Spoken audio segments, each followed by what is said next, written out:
एक बच्चा कह रहा है, गुरुदेव मैं अभी ग्रेजुएशन पार्ट 2 में हूँ और अभी से एसएससी सीजीएल की तैयारी कर सकते हैं। ये बहुत सारे बच्चों का कमेंट आता है, मैं आपको बता रहा हूँ। कई सारे बच्चे ऐसे हैं जो अभी फ्रेशर्स हैं। अगर हम बात करते हैं यहाँ पर फ्रेशर का मतलब पता है क्या है, जैसे उन्होंने अभी अभी तैयारी शुरू की है। तो ऐसा नहीं है यहाँ पर यार कि आप तैयारी नहीं कर सकते हैं।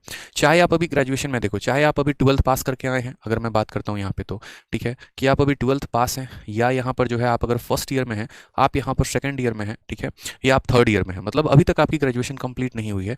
आप यहाँ पर रेगुलर से पढ़ाई कर रहे हैं या आप यहाँ पर करस्पॉन्डेंस से पढ़ाई कर रहे हैं, मतलब आप यहाँ पर जो है रेगुलर कॉलेज नहीं जा रहे हैं, तो इससे कोई फर्क नहीं पड़ता है मेरे भाई यहाँ कि आप रेगुलर जा रहे हैं नहीं जा रहे क्या है।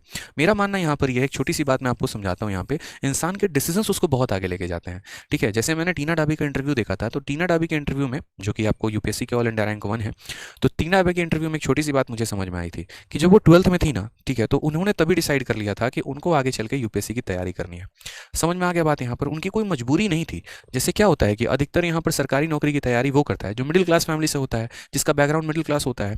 तो उनके घर में यहाँ पर ये रहता है कि चलो अगर एक सरकारी नौकरी लग गई तो कई सारे पुश्तों को बड़ा आराम सा मिल जाएगा, पैसे वैसे हो जाएंगे, थोड़ा नाम हो जाएगा, इस तरीके से।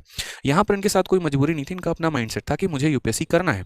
अब इनको अगर यूपीएससी करना है तो ऐसे केस में क्या होता है कि अगर आपका माइंडसेट बड़ा फिक्स हो जाता है ना, अगर आप अपने गोल को डिसाइड कर लेते हो, अगर आपने एम बना लिया है कि करना क्या है, तो उस केस में आपके आसपास चीज़ें वैसे ही घटना शुरू होने लगती हैं उसी के आधार पर। जैसे अगर मानो कि मुझे गाड़ी का बिजनेस करना है, तो मैं रोड पर जब चलूंगा ना, तो मैं हर गाड़ी को नोटिस करूंगा, ये गाड़ी ऐसी है, ये गाड़ी ऐसी है, ये गाड़ी ऐसी है। अगर मुझे कार डीलर बनना है, तो मुझे जमीन की व्यापार करनी है ना, तो मेरा अगले दिन से इंटरेस्ट जो है वो जमीन में जो है ऑटोमेटिक हो जाएगा। अच्छा, यहाँ का रेट इतना है, वहाँ का रेट उतना है। उसी तरीके से इन्हें यूपीएससी करना था। तो इन्होंने ट्वेल्थ के बाद ही जो है अपने आसपास सारे मैगजीन्स हो गए, फोटोज हो गए, कवर्स हो गए, स्टोरीज हो गई और नॉवेल्स हो गए, सारे उन्होंने जो है बदलना शुरू कर दिया। उसके बाद इन्होंने टॉपर्स के इंटरव्यू देखना शुरू कर दिए। वहीं से इन्होंने डिसाइड कर लिया कि इनको ग्रेजुएशन में कौन सा सब्जेक्ट लेना है। यानी ग्रेजुएशन में इन्होंने जो है ज़्यादा भौकाल तरीके से अपना दिखाया नहीं, साइंस लेकर बहुत बड़ा कारनामा करेंगे। अक्सर हमारे यहाँ यही होता है ना, आर्ट्स ले लिया तो बच्चा नालायक है, साइंस लिया मतलब सही है। ऐसा नहीं है भाई। अब आगे चल के आपको यूपीएससी की तैयारी करनी है, जहां पर आपका ऑप्शनल पेपर ही 500 नंबर का होना है, तो क्यों ना ऐसे सब्जेक्ट की तैयारी करो जो तुम ऑप्शनल में आगे चल के लोगे। तो इन्होंने उसी सब्जेक्ट में ऑनर्स किया जो आगे चल के इनका ऑप्शनल बना और अच्छा स्कोर किया। इसी तरीके से मैं आपको बात करूंगा कि जैसे मानिए कई सारे बच्चे जो ट्वेल्थ में है, मेरा सलाह होगा उनके लिए कि अगर आगे चल के अगर आपको कॉम्पिटेटिव एग्जाम्स की तैयारी करनी है, तो मैथ ऑनर्स करने का, फिजिक्स ऑनर्स करने का, केमिस्ट्री ऑनर्स करने का कोई फायदा नहीं है।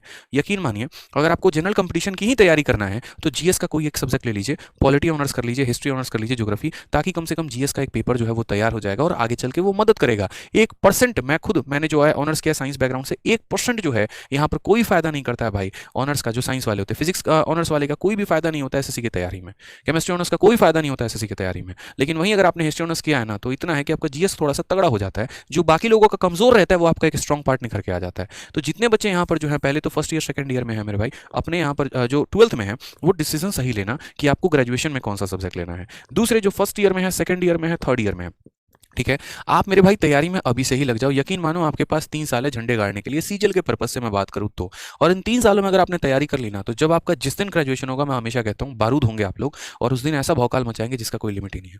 आराम से आप जो फॉर्म भरेंगे आपकी नौकरी निकलेगी। लेकिन कब? जब ये 3 साल बड़ी ईमानदारी से आपने अपने तैयारी में दिए होंगे तब। ठीक है, समझ रहे हैं? बीच बीच में आप पेपर भी देते रहिएगा। आप ट्वेल्थ का पेपर दे दीजिए, एमटीएस का पेपर दे दीजिए, सीएचएसएल का दे दीजिए, सभी फॉर्म आते रहते हैं। लेकिन कोई टेंशन की बात नहीं, 3 सालों में जब सीजल के लेवल पर आएंगे तो अपने आप में भौकाल होंगे। बहुत खुशनसीब है आपकी, आपको गाइडेंस करने वाला मिला और फर्स्ट ईयर से ही आप तैयारी कर रहे हैं। बहुत लोग तो ऐसे होते हैं ना, जैसे मेरे टाइप लोग, ग्रेजुएशन करने के बाद होश संभाला, अच्छा सीजल की भी तैयारी करनी है, क्योंकि पहले डिसाइड ही नहीं था, बताने वाला कोई नहीं था। ठीक है, ट्वेल्थ किया तो समझ में आया, बाकी दुनिया भीड़ भाग रही है बीटेक के पीछे, हम भी भाग लेते हैं। गए कॉलेज में, पैसे भरने के समर्थ नहीं था, 18 लाख फीस देके दिमाग खराब था। यहाँ पे 4 साल का जब मेरे पापा बैठ के कॉलेज के फीस के हिसाब से जोड़े, 12 लाख का खर्चा आया, 2 साल का एमएससी जोड़े, 6 लाख और पड़ गया, 18 लाख में दिमाग हमारा खराब, कहाँ से आएगा। तो हमने कहा चलो हटाओ, दिल्ली यूनिवर्सिटी से सस्ते में ग्रेजुएशन हो जाता है, साल के 10,000 लगते हैं, ये मेरे किस्मत में है, ये मैं कर सकता हूँ।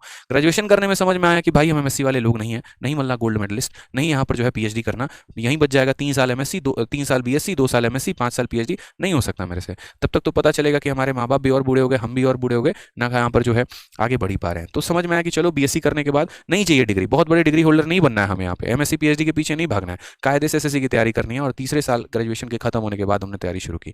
बट आप अभी से अपना माइंडसेट बना सकते हैं, ट्वेल्थ करने के बाद ही आप अपनी तैयारी शुरू कर सकते हैं। इन बातों का ध्यान रखिए, ठीक है। चलिए यहाँ पे बाकी और बातें रोज के सेशन में करते रहेंगे। आखिरी के 3-4 मिनट में आप लोगों के लिए जरूर निकालूंगा, जिसमें आपके तैयारी के संबंधित में आगे बाकी जो है बातें वो मैं बताते रहूँ आप लोगों को, क्योंकि इतने सारे कमेंट होते हैं ना, इतने सारे, क्या क्या बताएं। ठीक है, बट बताएंगे। चलो, तो खुश रहो, मस्त रहो, ध्यान रखो अपना भी, उनका भी, परिवार का भी। Love you all, take care. Video को लाइक करके अपना सपोर्ट जरूर व्यक्त करना और कमेंट करके तो करना ही करना। शुभ रात्रि।